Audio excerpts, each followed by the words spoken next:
Hi everyone, Vicki Verley here. I wanted to do a video. I saw a video on Nuclear Blast Records, and it was Damon Johnson. And the question was, what were the top 10 life-changing albums of your life? So I decided I'm going to do this video, and I'd like to hear everybody's top 10 albums. So if you have a video, please share it with me, or even just leave your list below.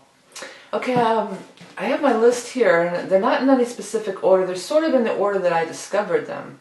And as I was going over the list, I realized that many of them are from the early 70s. And maybe that's because that's when I was first exploring and learning rock music, very likely. But also, I felt like it was because that's when FM radio first started really happening. You know, there was AM radio, and it was playing the hits, you know, and then FM radio was these extended play.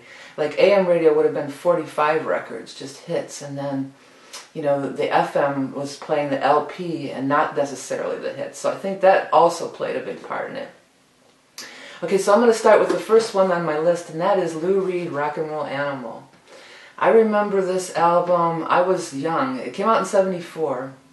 The quintessential thing that I remember about this album is being over at one of my girlfriend's house, and she had older sisters and brothers, and so we were up in their bedroom, and we were listening to this record, and it was just, everybody was rocking out to it, and I remember it was kind of like, oh, so this is what it's like to be a teenager, or, you know, it was awakening the, you know, the wild child in me, and, you know, just Sweet Jane. You know, that classic riff from Sweet Jane for track 1, and that great intro of Sweet Jane, and all of them, White Lightning, White Heat, what a rockin', heavy driving song, and then, of course, the song Rock and Roll. You know, Ginny said when she was just 5 years old, there's nothing going on at all. She started dancing to that fine, fine music, and her life was saved by rock and roll. And that was it. I was hooked, you know. Despite all the complications, we could still dance to that rock and roll station, and it was all right.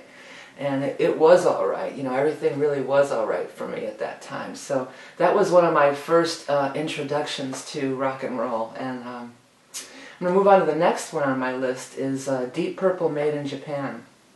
This was a live Deep Purple album.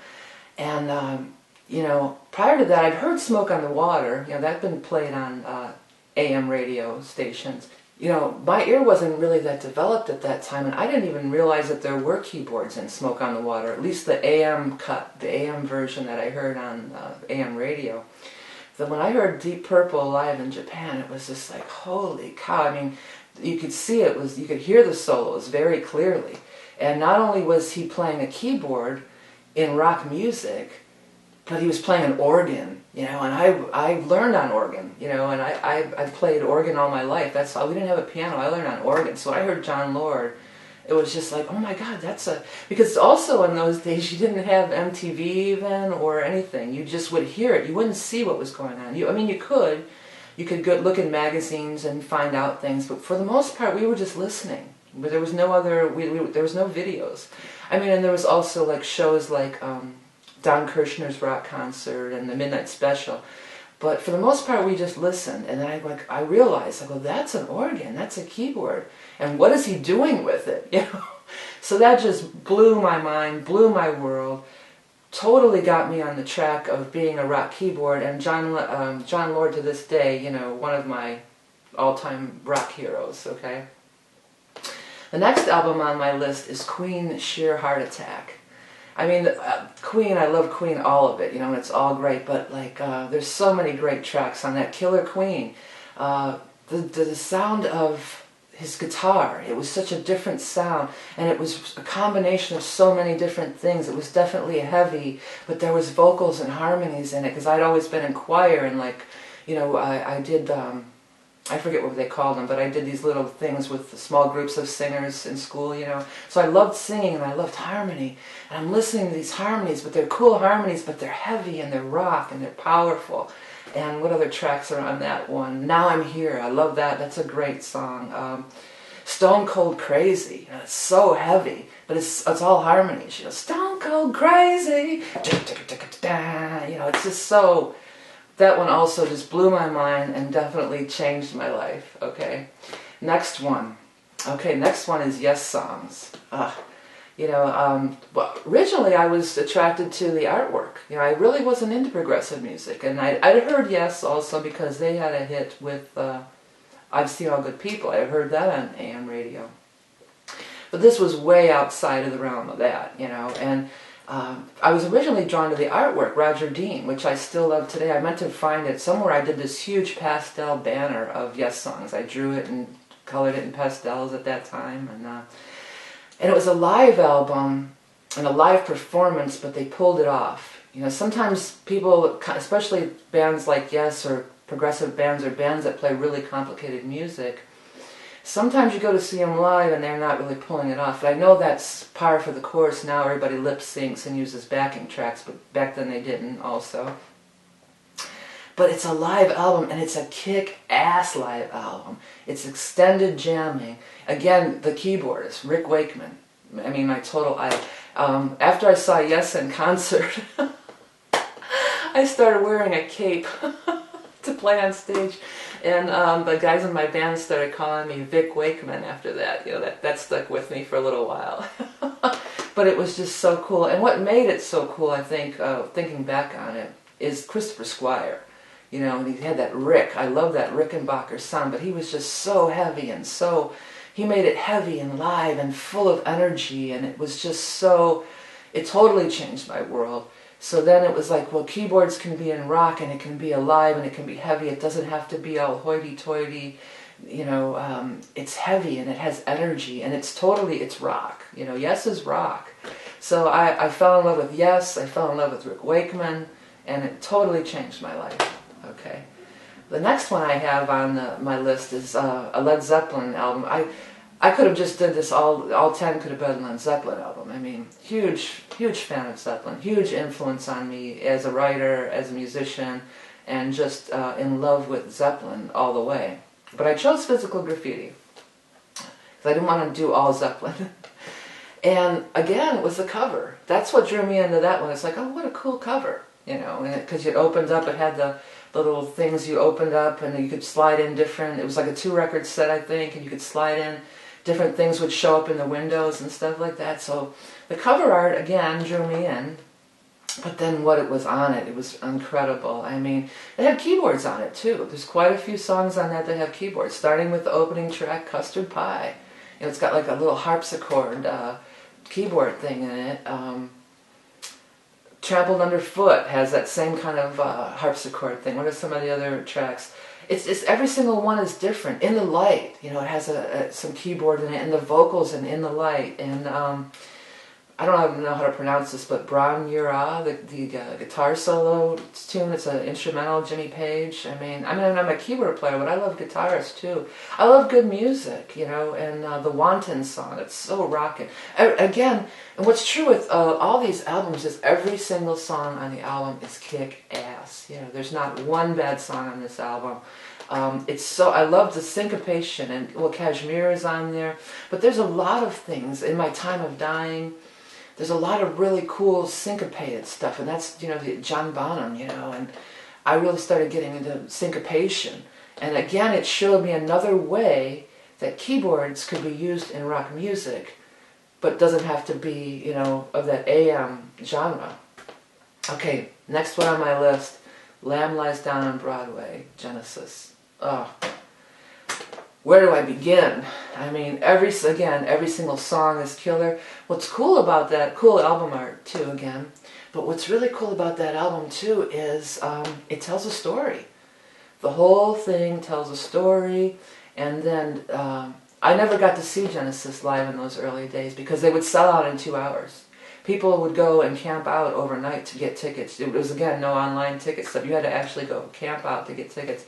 But later, the theatrics involved. Those are all things that I wanted to do with myself musically.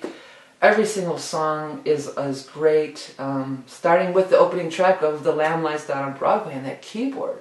I wore that album out just trying to figure out that Lamb Lies Down on Broadway, Lammy.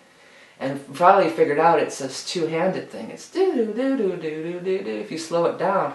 I'm trying to play it. Again, there was no online video tutorials or cheat sheets. You had to listen to it over and over again. in order to figure out how to play it. And I spent many, many hours trying to figure out how to play that. And when I did, it was like my rite of passage as a keyboard player. I can play Lammy. So that's just starting with that. The whole thing, Broadway melody of 74. There's Howard Hughes in blue suede shoes, smiling at the majorette, smoking Winston cigarettes. You know, just all this crazy good stuff. In the Cage, I love that song. I've got sunshine in my stomach, just like I've just rocked my baby to sleep. I mean, great lyrics, great everything. The Grand Parade of Lifeless Packaging. You know, just the whole thing. It tells a story, and it just really opened me up and just really showed me a new possibility as a keyboard player and as a musician, as far as theatrics and the concept album, you know, then the story of Rail, the ethereal aerosol king. Okay, the next one on my list, and I dare say might be my favorite album of all time, is Black Sabbath, Heaven and Hell. When that came out, again, it had keyboards in it. Again, another approach to rock keyboards. And I had to look it up. All these years I never did know who played keyboards on that album, but it was a guy named Jeff Nichols. But again, it was undoubtedly a heavy rock album, but it had keyboards interjected to it. And it showed me another way to put keyboards into rock music. Not far off from Paul Raymond of UFO. I think the approach was kind of very similar. But again, every single song on that album is kick-ass. And just the opening track, Neon Nights, you know, dun, dun, dun, dun. And I remember when that album came out, we used to listen to that as we were getting ready to go out on Friday night, like get pumped. You know, get pumped up to go out and party or whatever we were going to do, you know. It's definitely an album that'll get you pumped up. Every single song is killer. Heaven and Hell, of course, the classic, you know. One of my favorite tracks on that album is Die Young because of the keyboards, you know. And it's got the beauty, and it was using keyboards in a way, it was piano, and it wasn't, it was keyboards that sounded like keyboards, not keyboards that tried to sound like guitars. Or the really synthy stuff. You know, there was some synthy stuff, but you know, there's that great piano interlude. You know, and he's got the vocal and Dio's vocals. Come on, and then you know, it goes in that arpeggiating, and the guitars are and it's like, you know, so powerful, so heavy, and I loved it. And of course, you know, Dio's vocals. I mean, I love Ozzy too, and I love what Ozzy did, and I think it was just so fresh. You know, I think Ozzy went off and did the Randy Rhoads thing at that time, and yeah, I saw that show, the first show that he did, and you know, that was great too. But the Black Sabbath, Heaven and Hell, and Dio's vocals, and then it was just so powerful, so tight, so. Again, every single song on that album is killer and kick-ass, and I almost want to say maybe one of my favorite albums of all time. Okay, the next one, I may have missed an album because I had the Sabbath in there, I mean the Deep Purple in there twice, so I hope there's 10, maybe there's only 9 here, hope there's 10 though. The next one is very much a departure from the rest of the stuff, but it definitely moved me and changed me, and that is the Indigo Girls debut album titled The Indigo Girls. Well, there's so many reasons I love this album. Well, number one, anytime there's a two-part harmony, if you're trying to sing, I believe at that time I didn't even have a working keyboard, so I was singing a lot, my voice was getting really strong. If you have two-part harmony, it's good to sing along with it because you can try to put in the third, and it's great vocal training, and it's a great way to get your voice in shape. So I was singing along with that, but it was more than that. It was by singing along with that, I was going through a horrible time with my relationship with my ex, my kid's father, and I don't know if we broke up then. We broke up and got back together a few times, but that was definitely either a time when we were breaking up or it was about to. I was going through a lot of emotional stuff, and somehow through singing these songs with these girls, I was healing. It was very healing, and it was healing me. And the opening track, Closer to That I Am to Find, and that's where I was trying to get. I was trying to get closer to find, you know, and just every single song in this album is kick-ass. And Blood and Fire, you know, what a great thing. I am intense, I am in need, I am in pain, I am in love, and I feel forsaken for the things I've gave away or something. And Blood and Fire are too much for this restless heart to hold. I mean, the lyrics are great, the vocals are great. It's so raw and real too. And at that time, it came out in 1989. It was such a departure from the canned metal stuff, you know, that Black Sabbath may have sort of ushered in. By the late 80s, it had kind of become, you know, cliche a little bit. You know, it was the endless parade of pretty boys with big hair and spandex. And it was almost becoming generic, you know. And this came out, it was just like, completely different from anything that was going on with rock and metal, completely stripped down, completely raw, so refreshing and so poignant for me in that time of my life. And after all, you know, this isn't about the top 10 my favorite artists. You know, these are the top 10 albums. Some of my favorite artists didn't even make it on this list because I'm strictly keeping it to the albums, okay? Alright, so I'm going to move on. I think this is the last one. I think I did skip one. I don't know which one it is at the end. But maybe it was meant to be. But the last one on my list is Pearl Jam 10, which came out in 1991. Again, it was very similar to stuff I just said about the Indigo Girls. You know, rock had gotten to a place of almost being generic, churning out one hair band after another.